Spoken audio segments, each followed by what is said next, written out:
नमस्कृत्य नरं चैव नरोत्तमं देवीं सरस्वतीं व्यासं ततो जयमुदीरयेत्।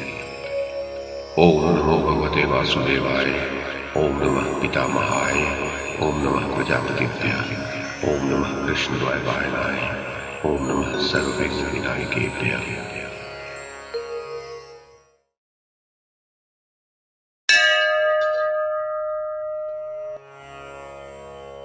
संजय ने कहा, महाराज धृतराष्ट्र, आचार्य द्रोण के मारे जाने के पश्चात कौरवों को बड़ा शोक हुआ। उनके नेत्रों से अश्रु बह चले। लड़ने का सारा उत्साह जाता रहा। वे आर्त स्वर से विलाप करते हुए आपके पुत्र को घेर कर बैठ गए। दुर्योधन से वहां खड़ा नहीं रहा गया। वह भागकर अन्यत्र चला गया। आपके सैनिक भूख प्यास से विकल थे।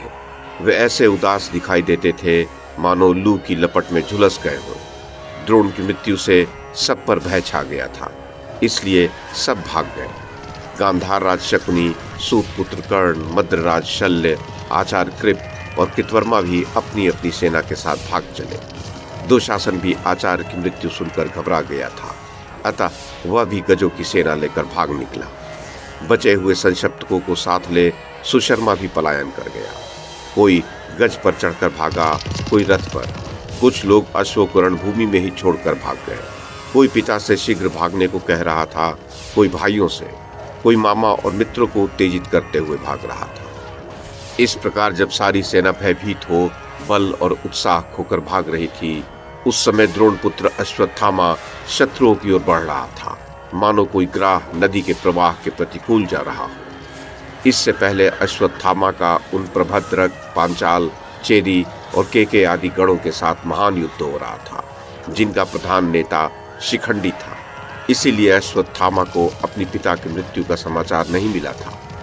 मतवाले गज के समान पराक्रमी रण दुर्मद अश्वत्थामा पांडवों की विविध सेनाओं का संहार करके किसी प्रकार उस युद्ध संकट से मुक्त हुआ।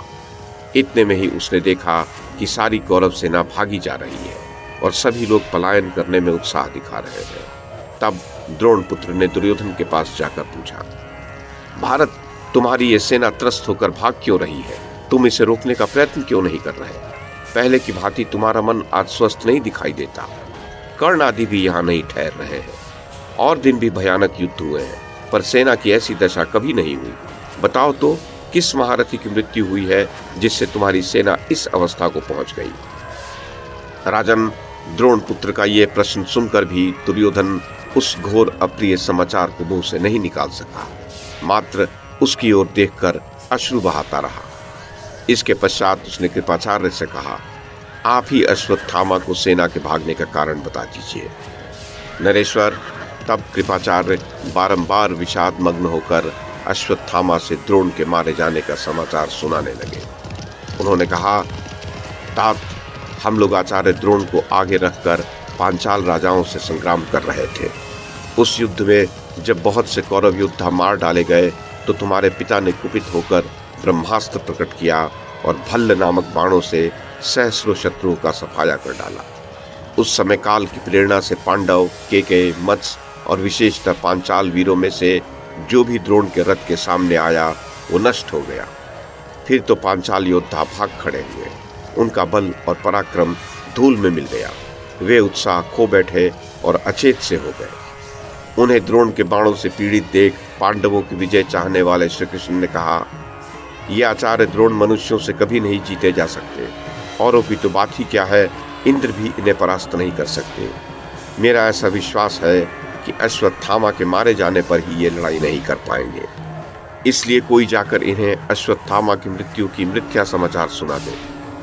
अश्वत्थामन, ये बात तो और सबने मान ली, किंतु अर्जुन को पसंद नहीं आई। युधिष्ठिर ने भी बड़ी कठिनाई से इसे स्वीकार किया। भीमसेन ने तब लजाते लजाते तुम्हारे पिता के सामने जाकर कहा, अश्वत्थामा मारा गया, पर तुम्हारे पिता ने इस पर विश्वास नहीं किया। इसी बीच में भीमसेन ने मालवा के राजा इंद्रवर्मा के अश्वत्थामा नामक गज को मार डाला। इसे युधिष्ठिर ने भी देखा। अश्वत्थामा, द्रोण ने सच्ची बात का पता लगाने के लिए राजा युधिष्ठिर से पूछा, युधिष्ठिर, सत्य कहो, अश्वत्थामा मारा गया या नहीं? अश्वत्थामा, मिथ्या भाषण में कितना दोष है, ये जानते हुए भी युधिष्ठिर ने कह दिया, अश्वत्थामा मारा गया। किंतु गज, अंतिम वाक्य उन्होंने धीरे से कहा, जिसे तुम्हारे पिता सुन नहीं सके। तब उन्हें तुम्हारे मृत्यु का विश्वास हो गया। वे संताप से पीड़ित हो गए। युद्ध में पहले का सा उत्साह न रहा। उन्होंने दिव्यास्त्रों का परित्याग कर दिया और समाधि लगाकर बैठ गए। उस समय धृष्टद्युम्न ने पास जाकर बाएं हाथ से उनके केश को पकड़ लिया और उनका सिर धड़ से अलग कर दिया। सब योद्धा पुकार पुकार कर कह रहे थे, न मारो, न मारो।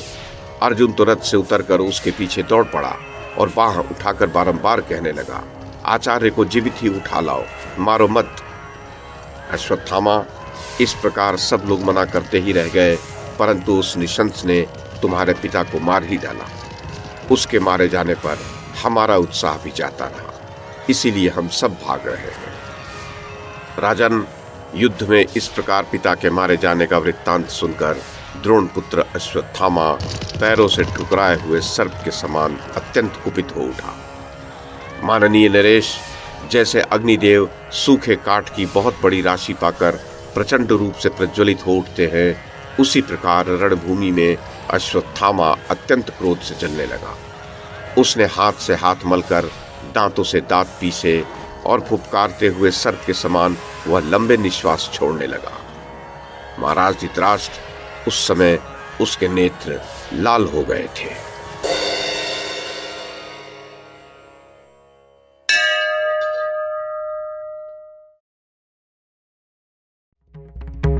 YouTube के माध्यम से महाभारत की कथा को एक श्रृंखला के रूप में प्रस्तुत करने का हमारा यह प्रयास यदि आपको सराहनीय लगा हो तो कृपया इस कड़ी को लाइक और शेयर करें, चैनल को सब्सक्राइब करें और बेल आइकन को दबाएं। साथ में अन्य लोगों को भी देखने के लिए प्रेरित करें। धन्यवाद और नमस्कार।